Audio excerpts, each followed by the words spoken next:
remember watching the trailer for the new 3D Sonic game back during the 25th anniversary livestream and seeing the words, "But even heroes need help," and thinking some fan favorite character was going to help Sonic this time. Maybe Tails? Knuckles? Shadow? Blaze? Nope, it was Classic Sonic. I remember thinking, why? I thought Classic Sonic was just a one and done thing they did for the 20th anniversary, but nope, he's back. Even after the trailer, I didn't really care much about Forces. It's not because Classic Sonic was in it or because I don't like the Boost games, it was because Sonic Mania was also shown during this livestream.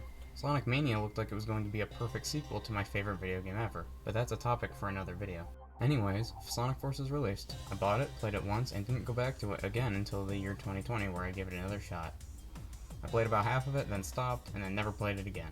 So today I'm going to replay Sonic Forces for the first time in a while, and maybe I'll find out why I don't like this game, and never want to replay it. I think there were a lot of great ideas in Forces. Eggman actually defeats Sonic and takes over the world. I think the aesthetic of the game is really cool. If all the levels were about going through destroyed cities and seeing how Eggman taking over has affected this world, I think that would have been really cool. I did say if though, because the first level of this game is not a destroyed city, it's Green Hill Zone. And it might be the worst Green Hill Zone to date. You can beat this level by just holding up, boosting, and jumping once or twice. I get it's the first level, so it shouldn't be super difficult or anything, but really? This isn't even the only level like this. Luminous Forest, which by the way is the 8th level in the game, I beat by only pressing the boost button and occasionally jumping or doing the homing attack. Not like there's any other moves Sonic can do in this game other than those few, because Sonic Forces takes away the drift, trick system, and wall jump from the other games. The only other move they kept was the sidestep. I can't believe how much of a downgrade this is compared to the last Boost game, which was Sonic Generations.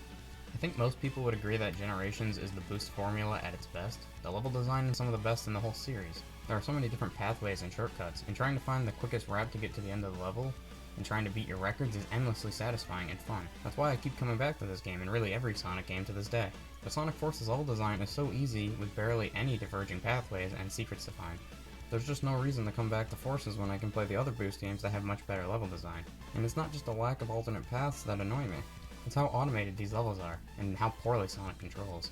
Sonic doesn't gradually gain speed like he does in the other games. He starts slow then just blasts off. It makes platforming in 3D really awkward, and I think Sonic Team knew this because most of the platforming is in 2D sections. I don't have much to say about the 2D sections. They have the same problems that the 3D sections do. The levels are filled with springs and boost pads, and moments where the previous games would have wanted you to drift around a turn, this game just does it for you. I mean, why should you actually want to play the video game? The only reasons why I think they would design these levels like this is, the game is rushed, they knew how poorly Sonic controlled so they made every level super automated so nobody would notice, or they thought kids wouldn't enjoy the game if it was too hard. If it's the last one, Sonic Team has had a hard time making games accessible for newcomers but also making the game fun for the long-time fans. The last game that did both of these things was Generations. To get an S rank, all you have to do is beat the level without dying. But the level design was so good that long-time fans can still have fun replaying the levels and getting better at them. Mario's been getting this right since the very beginning, but Sonic has always struggled to balance this. But even if I don't like the modern Sonic Boost levels, maybe the second gameplay style will be good. After Green Hill, the second level introduces us to the second gameplay style, the Avatar. Sonic Forces lets you make your own original character. To give them some credit, there are a lot of ways to customize your character. I've never really been into making my own characters in games. I usually just prefer to play as a main character, but I get a lot of people do, and I know this was probably a big selling point for those people.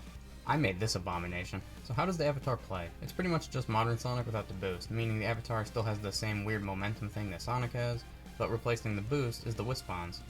I think these guys coming back after Colors with no explanation of how they're back is dumb, but that seems to be a pretty popular opinion now. I like the idea of the Wispons. They all have different abilities, and these abilities can lead to shortcuts in multiple different pathways. But when the levels are so automated and boring, I don't really want to experiment with different weapons or abilities. For this playthrough, I mostly used the Drill Wispon. It's actually kind of fun to use because you can take shortcuts with it, none of which are intended. Other than the Wispons, the Avatar also has a grappling hook to attack enemies. Well, that, and also using it for automated set pieces, because again, why would you actually want to play the video game? In some levels, you can play as the Avatar with Sonic. These levels could have been really cool, using the different abilities that each character has to get to the end. Sort of like Sonic Heroes. But no, both characters control the same and pretty much have the same abilities, so these levels are just like the rest. During these levels, there are moments where Sonic and the Avatar jump up in the air and make you mash the square button so you can boost through a section of the level without needing to touch the controller. This game is so automated that you don't even need to mash the button. If you don't mash the button, then they trip, but they still boost like you mashed it anyway. Even when you mess up in this game, there's no consequence. I don't know what else to say, because everything I said about modern Sonic stages applies to the Avatar as well. Oh wait, the Avatar can wall jump in one level. Yeah, moving on. The third and last playable character is Classic Sonic, because he just had to come back. Classic Sonic is here to give us that classic momentum-based platforming that Sonic is known for. Except not really. Classic Sonic in Forces does not control or react to terrain like he did in the Genesis games. He doesn't even control like he did in Generations. Generations Classic Sonic wasn't a perfect copy of the Genesis titles either, but it got the job done and he would at least gain speed when going down hills. Classic Sonic in Forces has no momentum, unless you use the drop dash. Forces takes the drop dash, first seen in Sonic Mania, and gives it to Classic Sonic in this game. Well, it's because Classic Sonic is the same Sonic from Sonic Mania. After that game, the Phantom Ruby brings Classic Sonic to the modern Sonic world. I don't know, this game's story is a disaster. Anyway, where was I? Oh right, the drop dash. The drop dash is actually kind of fun to use in Forces. It's fun to try and speedrun these stages by constantly drop dashing. But since this is Sonic Forces, any fun I have with this game is short-lived. Classic Sonic has a lot of moments in his levels where you have to stop and slowly jump platform to platform. Of course, other Sonic games have moments like this. These games are platformers after all, but the difference is other Sonic games either let you cross them quickly with good timing, or just let you completely skip sections like this if you use the terrain and Sonic speed to your advantage. And I think there are ways to skip and get past these sections quicker, but Classic Sonic's jump feels so clunky. I don't know how to describe it, just comparing his jump in Forces to his jump in Generations, it feels really heavy. But that doesn't completely ruin these levels for me. It might be a very unpopular opinion to have, but I think Classic Sonic's levels might be my favorite levels in the game, except for the auto-scroller towards the end of the game. I will admit that these levels are purely Classic Sonic fan service, you know, Green Hill, Chemical Plant, and the Death Egg from Sonic 3K reused over and over again. But at least these levels aren't super automated, and Classic Sonic controls the best out of the three. Although that's not saying much. Another thing I'm not a big fan of in Classic Sonic stages is the music.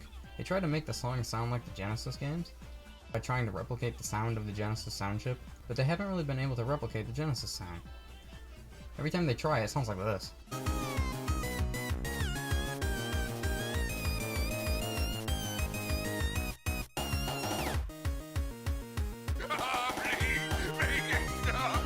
Actually, now that I think about it, I'm not a big fan of most of this soundtrack. There are a few songs here that I do like, but most of them are just okay. I never listened to this soundtrack other than when I'm actually playing the game, but if you want an example of an amazing song, then look no further than the final boss. It kinda reminds me of Sonic Colors' final boss. Oh wait, it's because it's the same boss with a different coat of paint. The only difference is that this fight ends with a triple boost.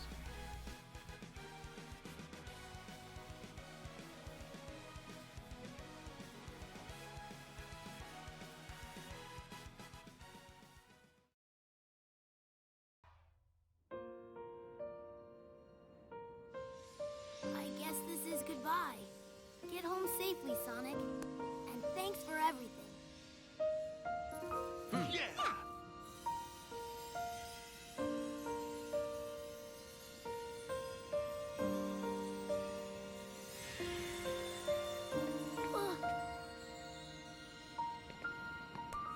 Cheer up, Tails. I'm sure we'll run into him again. No, God! No, God, please, no! No! No! No! If you somehow can't tell, I'm not a big fan of Sonic Forces. It just does everything wrong. The modern Sonic levels are too linear and automated. The Avatar is a cool idea, but the levels suck for all the same reasons. The modern Sonic levels suck. The classic Sonic levels have a few moments where I think they're fun, but why would I play Forces for classic Sonic when I can just play Generations, or better yet, the Genesis games? So that was Sonic Forces. Ever since I played it for the first time, I've been worried about the future of the series. When the best Sonic game in years is made by fans and the Sonic Team game is this bad, I wasn't looking forward to anything else from this series in the future. But then the Sonic movie happened. While I thought it was just alright, it did really well in the box office, and I think it showed Sega that Sonic is still a brand worth caring about. After Sonic Unleashed, every new Sonic game would have a lower budget than the last one. A lower budget doesn't mean a bad game, but a game like Sonic where you run through levels at the speed of sound, the levels have to be huge, especially if Sega wants to keep using the boost formula. Now that we've seen that the next new Sonic game will be sticking with the boost formula, as well as having a bunch of open worlds, I mean zones, it seems Sega gave Sonic Team a higher budget this time. And from what we've seen from Sonic Frontiers, the game looks alright, better than Forces, but that's not a very high bar to pass.